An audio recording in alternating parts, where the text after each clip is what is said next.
by Lena Soslova, Head of Special Projects, Golkova Foundation. This is pretty interesting because they're coming from Russia. They're a big Russian project, and I think I'm going to start by having you introduce yourself because it's just the best way to get context for our audience, and maybe what you're doing in Asia, why you're here, what brings you. Good morning, everybody. Good morning, everybody. Hi. So Skolkovo is, we call it like kind of Russian Silicon Valley. So it's real town, so you can see the background. So it's the biggest project about innovations in Russia, supported by government. We very young, we're just 6 years old. We launched this project in 2010. And it was launched by initiative of the President of Russia to focus on development innovative economy. So Russia is mainly famous for its natural resources economy, but now we try to change it because we have very strong science background and we develop it. We are good partners with Echelon. And so you've been in Southeast Asia area for at least a week or so now. What kind of brought you into, what brought you to Asia, and what are you hoping to, I guess, gain out of it? Before going to Echelon Vietnam, we were in Jakarta and attended Tech Asia conference. So we have kind of startup tour to Asia this time because we're interested to see these markets, what opportunities can we have here, and to learn something on maybe to bring our startups here. And also it's very good for us to make some kind of integration and tell more about us because Russian market is huge and could be interesting for Asian startups also. And I think something that we haven't quite told everyone is just how big this community is. It's large. Like you told me 1,500 startups, which is kind of amazing, right? Actually, we have 1,500 startups. They are residents of Skolkovo. Residency of Skolkovo means that you have special tax and customs benefits. And also you can apply for financial grants. And we have a lot of support like mentorship programs, acceleration, and also we help with promotion. So it means a lot. But community or startups that we already created, it's around 1,000 people. It's like our mailing list because we do a lot to bring these people to Startup Village, to our event. And I wanted to eventually pivot into community building, which I guess I'll do now. And so you kind of told me yesterday again that this event kind of reminded you of like year 1, year 2 at Skolkovo, and now you're 5, 6 years old. So what did you see yesterday that sort of triggered that memory, and how did you move it forward? You mean what I saw yesterday at this event? Yeah. What I was excited to see that you have very good speakers. That there were speakers who were born in Vietnam, but then moved somewhere abroad, and these people, they are already successful, and so it's like the girl from Miss Fit. So she was speaking on the stage. And she told about her project, but she's Vietnamese. Yeah, and that's a good example that people from your country can be so successful, and it's like a successful story for you going global, not too afraid. So for me, it's like very important to use as organizer of the similar event. I would like to show similar examples of successful entrepreneurs, not only in Russia, but also that Russians, but who become successful abroad. How did you guys take it forward from that initial year? So you have your first, we're going to start this, and then that's the exciting part, but then you need to do the next step. So what did you do in terms of community building a startup town? So now we have some kind of ready community that understand how it should work. Yeah, but we still need to bring more investors because Russian startups, they really need more money, more investment. And we want to teach them how to be more brave, how to go to global markets, and how to commercialize their technology. So we still have a lot to do, what we can improve. What was kind of the hardest part when you were first starting off? Like a big, I guess, mistake you made that you learned from now? I think the biggest mistake, there are maybe few mistakes that we did. Our organization now is quite big. Because it's a big project and many people have to manage it. And we have kind of bureaucracy. That's, I think, not very good for company which is responsible for innovative development. Yeah, especially startups because they have to pivot a lot. And yeah. So we have too many reports because we use government money, and that's why this is, I think, what we have to improve. And also the other mistake that we were expecting too many, even from ourselves, in such short term. We also were like startup. We're just 6 years old, so nobody knew before how to build a startup community, how to build innovation center in Russia. So there are examples in the world, but Russia is different economy, different community, different mentality. Cool. How do you make sure that the people building the community have positive intentions and that they're doing it for the community and maybe not? I'm thinking as you build a community, you're building a startup community, sometimes it gets infested, I guess, by people with poor intentions, maybe predatory lenders or predatory investors. How do you kind of work to make sure it stays away from that kind of stuff? There are still some risks. Yes, it's everywhere in the world we can meet such kind of people. But what we, for example, in Skolkovo, we have special center for intellectual property. So we help our startups, we help them to register their intellectual property. So in order that their ideas will not be stolen. Because it can be everywhere, but we pay a lot of attention to this issue, and still there is some risk. But I think it's mainly we have to focus, like, just bring more people, and like when you have like quantity, sometimes is better. So I mean in this sense. And so the reason why and what people in Southeast Asia try to emulate from the Silicon Valley model is the community of the people that found a ton of success and then they circle back in and kind of reinvest into the community. That's one of the more important parts of the Silicon Valley's success. Does that happen at Skolkovo, or are you still maybe a little too young to see that happening? Do you have examples of that kind of trend? Some of our startups are going abroad, of course, and even to Silicon Valley, because it's very well developed ecosystem, and they can easily fund their investors, and if the project is good. So that's, yeah, we have some kind of examples like that. Actually, 20% of our companies, they have offices abroad, and they attracted foreign money.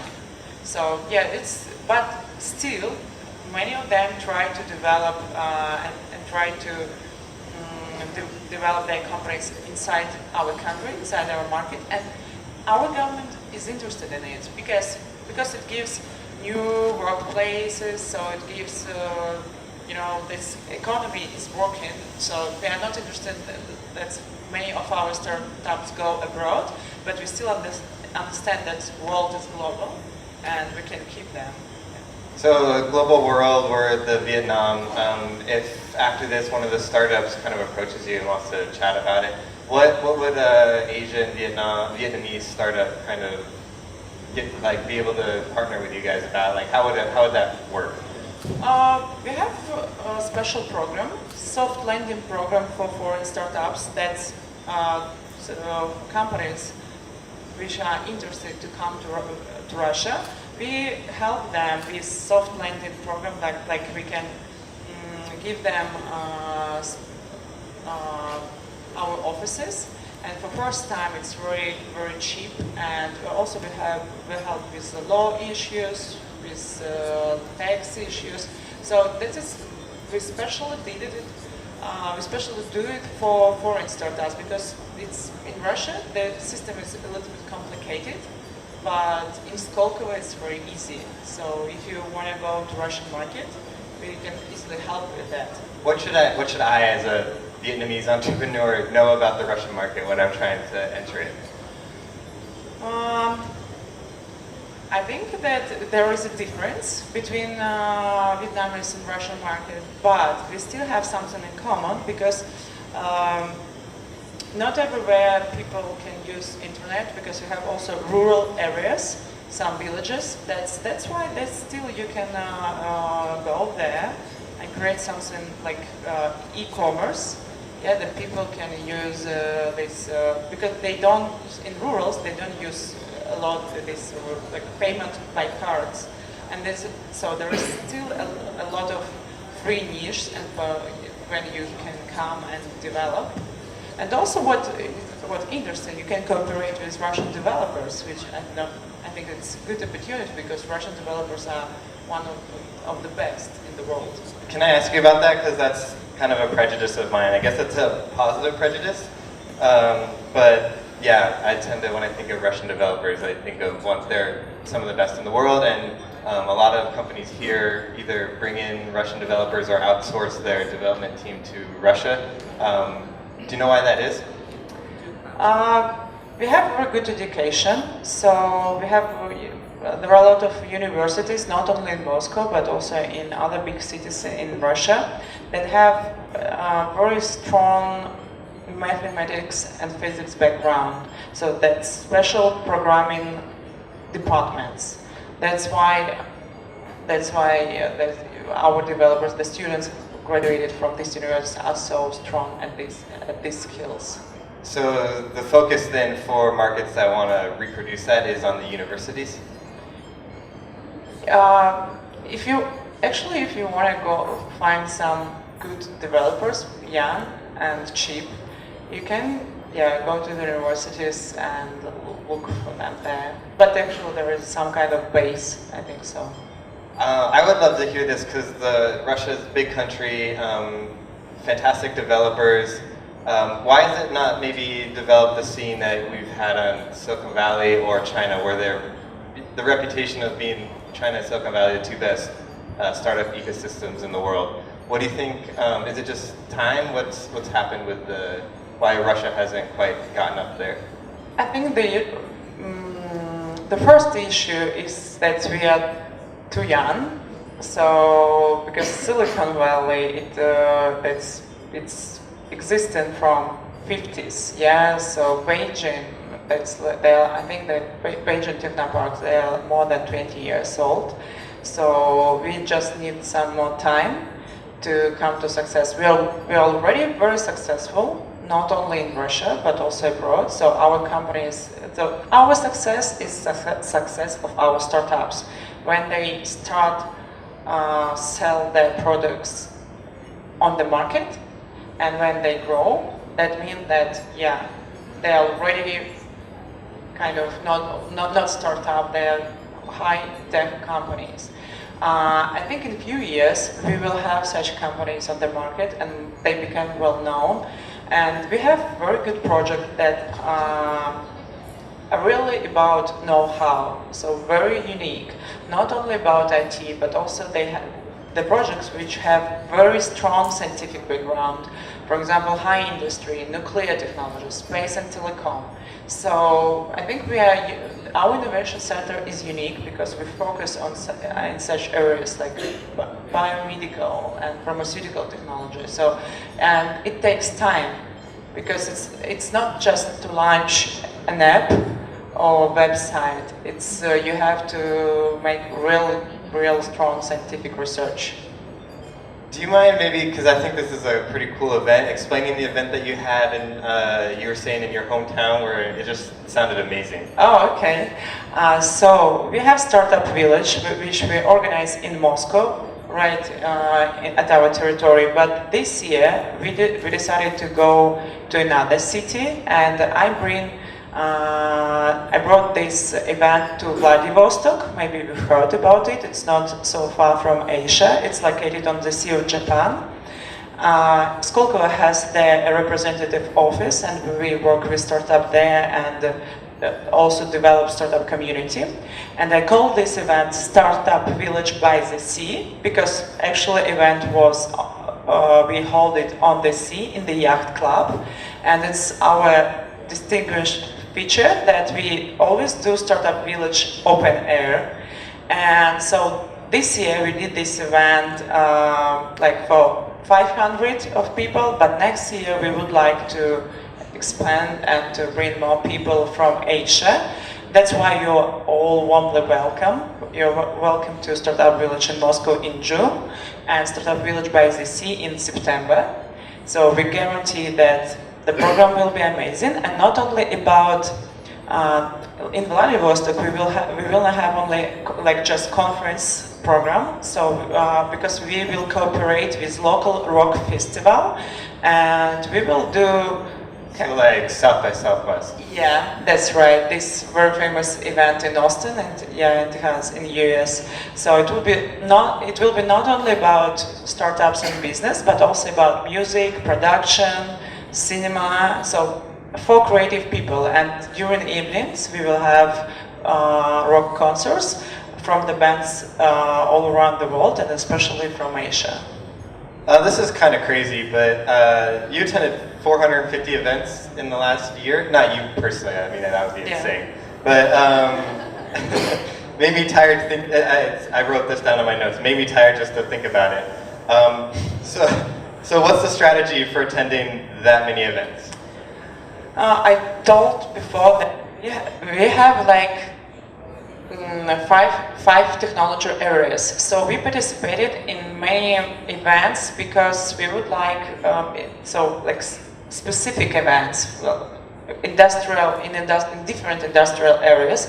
Because for our startups, it's very important to be there. They can find their clients. So potential clients are there. It's like big corporations. If you go to some kind of conference about energy, you can find a lot of big corporations from all over the world that can buy your product. That's why startups, we promote our startups, we build our booth there, we participate in the program, and also when we go abroad, we try to go to local accelerators to meet with investors. So it's like every event brings to us a lot of value, but not to us personally, to our startups, because they're our main clients. And since I'm just gonna, since you're kind of an expert, I guess, 450 events, if you were kind of in control of the startup events, what would you do? What would be your decree of, guys, do this, I go to a lot of events, I see this, do this, and I have complete power, so it's gonna happen.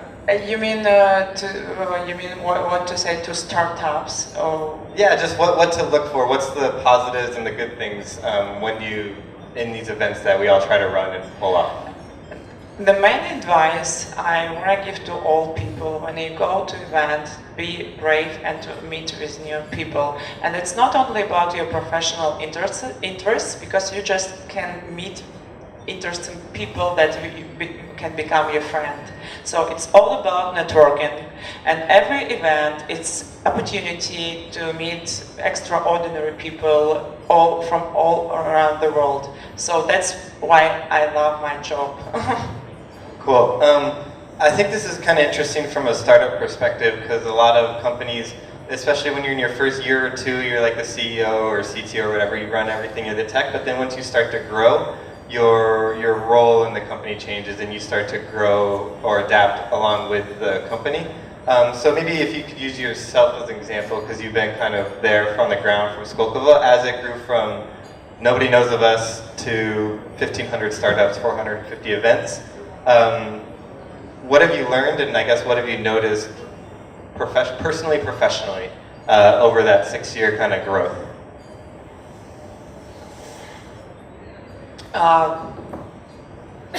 I think the main issue that we noticed that we have to focus more on helping our startups. We have some, in Russia, we have some special Russian mentality, so some people are not very open-minded, and we still have to teach our startups how to be entrepreneur, how to be creative.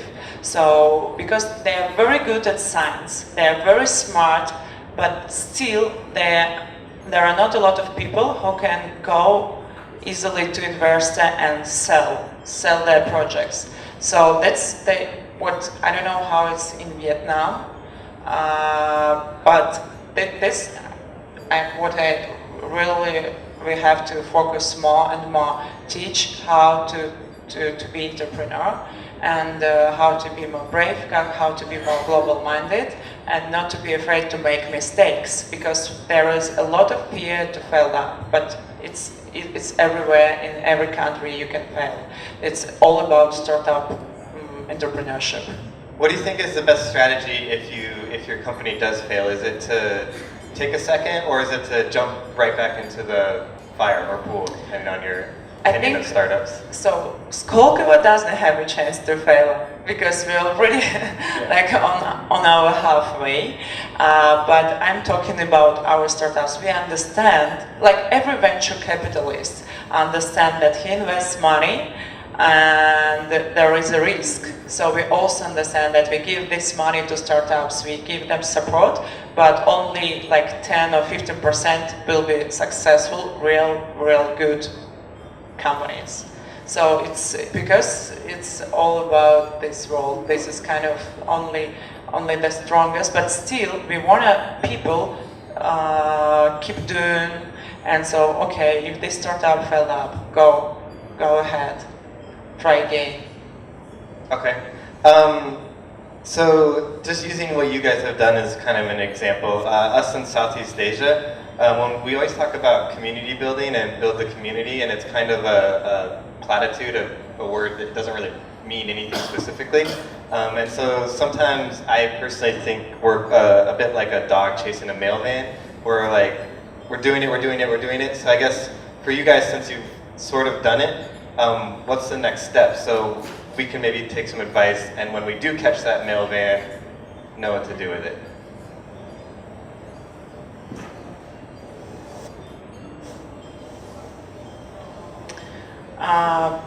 So the main advice for people who creating this community in Asia is not to push this system. So it could be like it's natural flow. You can, so a woman can give a birth to a child less than in 9 months. So that's like there should be such kind of understanding.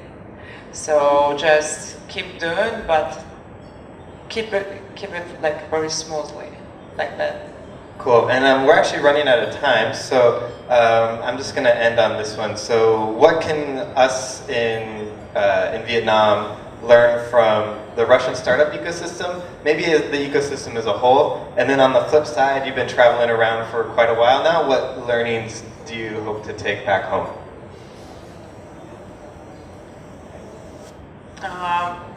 I think that we can take home that Vietnamese ecosystem is very new, but there are some companies that pay attention to very specific niche.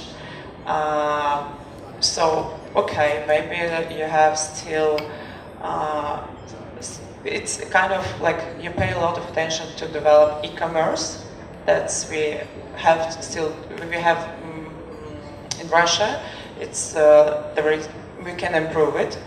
And you pay attention to rural areas. So bring internet there, or bring some startup there, and like new ideas how to, I don't know, bring food, or also like payments where there is no internet. So Russia is a very big country, and we have many rural areas. Maybe we can, I think we have to focus on it and think about that, and tell our startups, go there, and the niche is still free. So go to the rural areas. I think that's really good advice in general. So what's next for Skolkova in the next 3 to 6 months?